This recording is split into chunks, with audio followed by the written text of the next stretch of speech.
Hello again, friends. Welcome into Gamecock Central Radio. It's Emerson Phillips, joined by Mark Passwaters from AggieYell.com. Mark is the publisher of AggieYell.com, and he's going to bring us the Texas A&M perspective today going into the South Carolina A&M game Saturday night on the SEC Network. Mark, good to have you today. How are you? Doing fine, Emerson. How about yourself? Everything's good, man. We're excited about this ball game Saturday night, even though, the Gamecocks have never beaten Texas A&M. The new permanent SEC West opponent has proven to be a real problem for South Carolina, and that figures to continue Saturday night, Mark. Well, yeah, it's interesting. If you had played this game 3 weeks ago, I'd probably say Carolina had a much better shot at winning the ball game. They were looking good after taking out NC State. A&M was obviously licking its wounds after a humiliating collapse against UCLA. But the last couple of weeks with the injuries that the Gamecocks have suffered, and Kellen Mond really coming together as a stable and rapidly improving quarterback for A&M, I think that the odds are now in A&M's favor, and I tend to lean in that direction. So Mond, the freshman from San Antonio, started after the UCLA game. Take us through the season to this point, Mark. Everybody saw the A&M loss. They blew the huge lead against UCLA, and just take us through the season. Mond became the starter after that game, and A&M has not lost since. They've won 3 in a row. Well, yeah, he kind of had to become the starter because Nick Starkel, who played pretty darn well in the first half of that game against UCLA, broke his ankle, and he's probably going to be out for another month or so at least.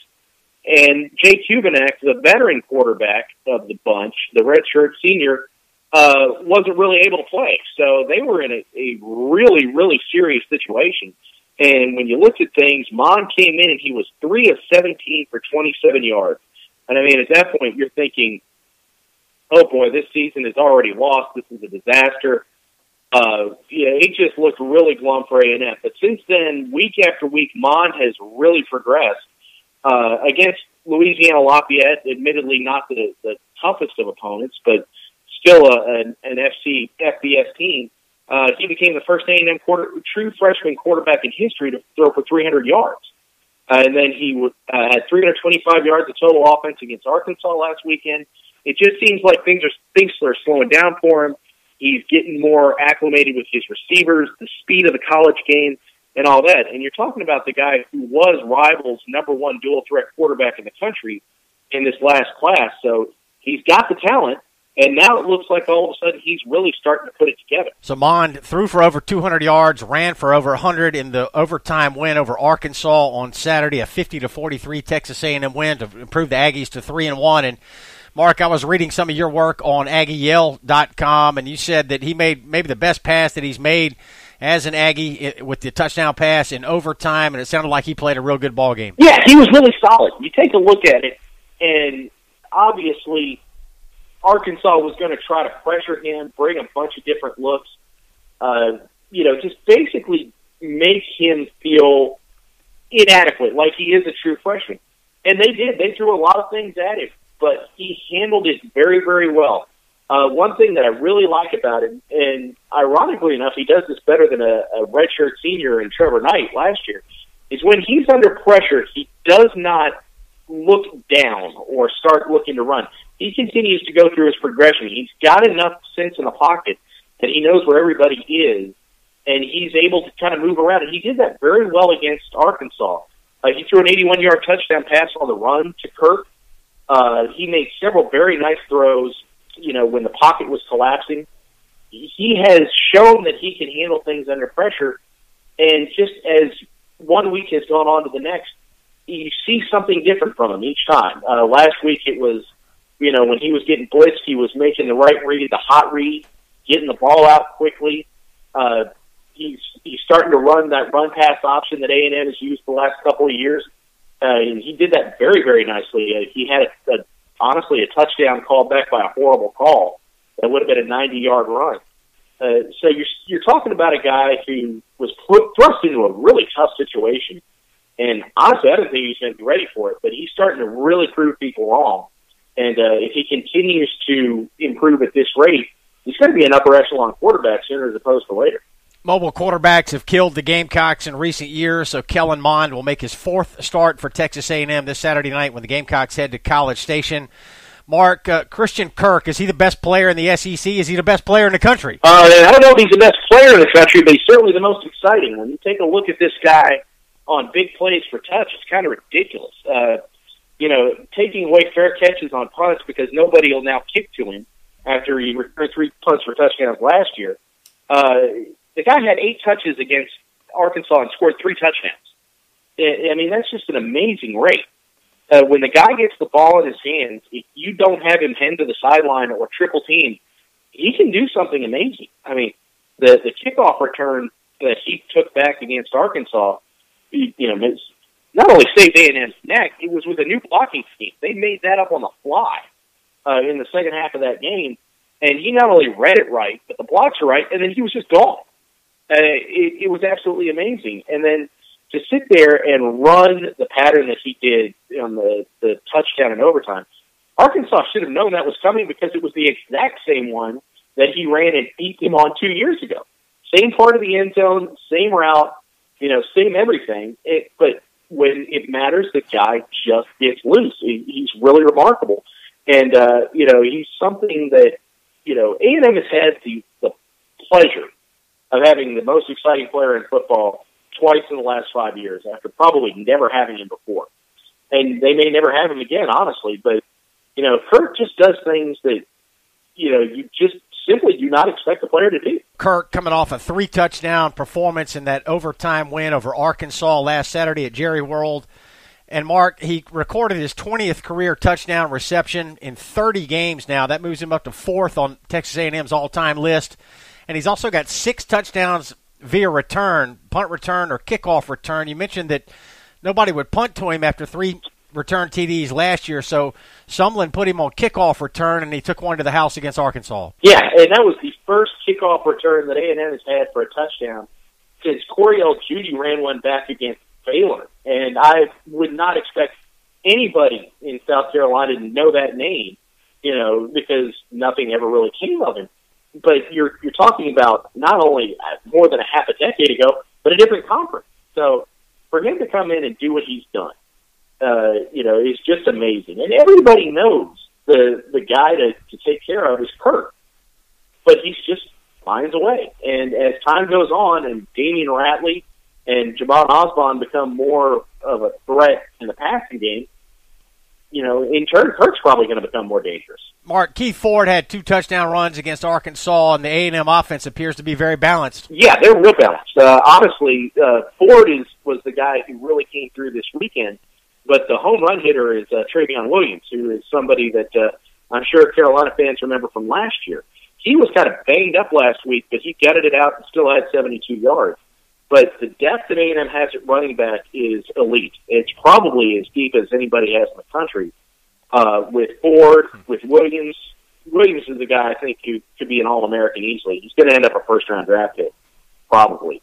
But you have Kendall Bussey, who is a kid that I've loved for several years, who just really didn't get much of a chance until lately, and he's come in and put up big numbers. And then they get banged up enough that they go to a 4th-stringer, a true freshman named Jacob Cabody, and all he does is run for 100 yards and 4 carries, including a 67-yard touchdown against Louisiana Lafayette. So they've got a lot of depth, and that's something that really helps out Mond, especially, because you take a look at that, and it just takes a lot of pressure off a true freshman quarterback because he knows that odds are he's not going to have to go out and win the game by himself because he's got a lot of weapons to work with. Gamecock Central Radio, Emerson Phillips with Mark Passwaters. Mark is the publisher of AggieYell.com, and he's bringing us the Texas A&M perspective today. We invite you to download the Gamecock Central Radio app. It's on the App Store and on Google Play. We got this phone app that allows you to listen to our podcast on your cell phone or mobile device. Subscribe to our podcast. Search for Gamecock Central Radio on iTunes, SoundCloud, and other popular services, or just visit radio.GamecockCentral.com. And we hope you'll take advantage of the Gamecock Central hotline. We've set up this new phone number that allows you to call in and be a part of our podcast. You can call the number, leave us a voice message, and we'll play a recording of your voice on a future edition of Gamecock Central Radio. Call in and submit your questions. Wes Mitchell and Chris Clark will answer them. Call the GC hotline, 497-9058. That's 803-497-9058. Call the Gamecock Central hotline. Get involved with Gamecock Central's podcast. So, Mark, talk about the A&M defense. I know Arkansas gashed A&M for some big plays, but reading your work on AggieYell.com this week, it wasn't consistent yardage by Arkansas. You know, they would get stuffed a couple of plays, but then hit a 30-yard play, you said. Yeah, it was a lot of gash plays. You take a look at it, especially in the passing game. Austin Allen had 92 yards passing going into the fourth quarter. He ended up with 229.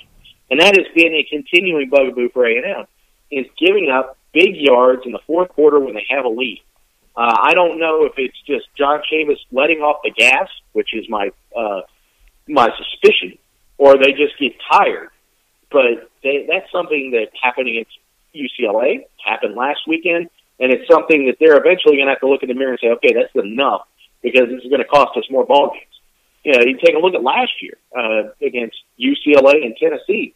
A&M had big leads in the fourth quarter. Both of those games it blew them and had to win in overtime. You know, they didn't have that luxury this time in Pasadena, and they just really have to get out of that habit, because once, you know, SEC play is here, your margin for error is down to 0. And that's something that they've seriously got to address. 7:30 kickoff Saturday night at College Station for the Gamecocks and the Aggies. Both teams are 3-1. A&M lost to UCLA 45-44. Lost that big lead against the Bruins, but A&M has come back to win 3 straight over Nichols, Louisiana Lafayette, and Arkansas. The Gamecocks 3-1, but really struggled to beat Louisiana Tech Saturday at Williams-Brice. And the Gamecocks obviously dealing with a lot of injuries right now. 2 starting offensive linemen out this week against Texas A&M. Zach Bailey and Corey Helms, and Debo Samuel, obviously the Gamecocks' big playmaker, out for the foreseeable future as well. We don't know if he's going to return this year or not, but it doesn't look good for Debo Samuel. So, you know, Mark, it feels like these two teams are moving in different directions right now. A&M appears to be getting better. I know it was devastating for A&M to lose that huge lead against UCLA, but I thought it was interesting. Before we started the podcast today, you said that Kevin Sumlin is really squarely on the hot seat. He's probably going to have to win out this year to keep his job. I found that interesting. Yeah, he's in serious trouble.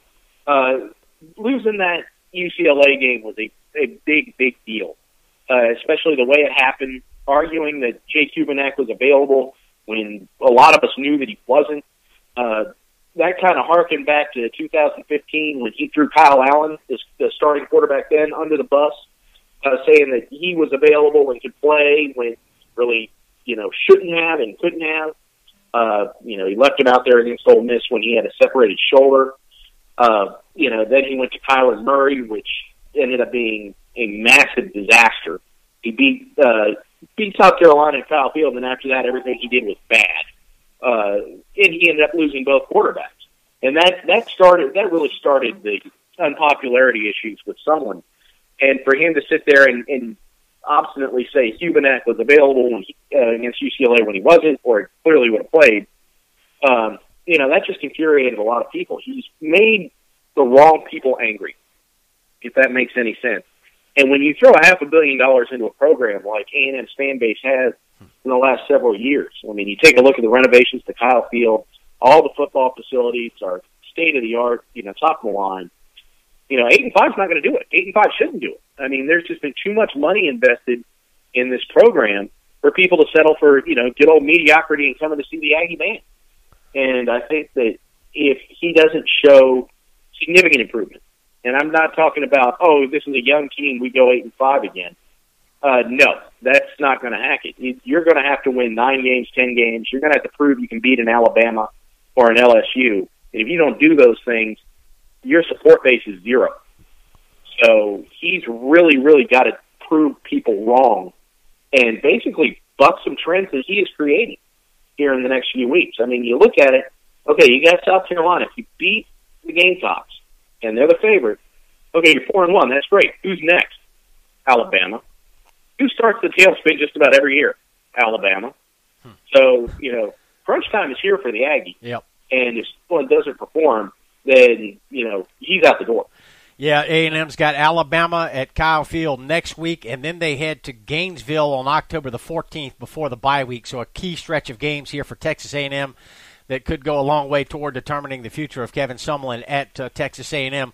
Mark, interesting stuff today. We appreciate your time. Thanks for joining us on Gamecock Central Radio. My pleasure. All right, that's Mark Passwaters, publisher of AggieYell.com, and he's bringing us the Texas A&M perspective today. We appreciate Mark's time, and we thank you for joining us. I'm Emerson Phillips. This is Gamecock Central Radio.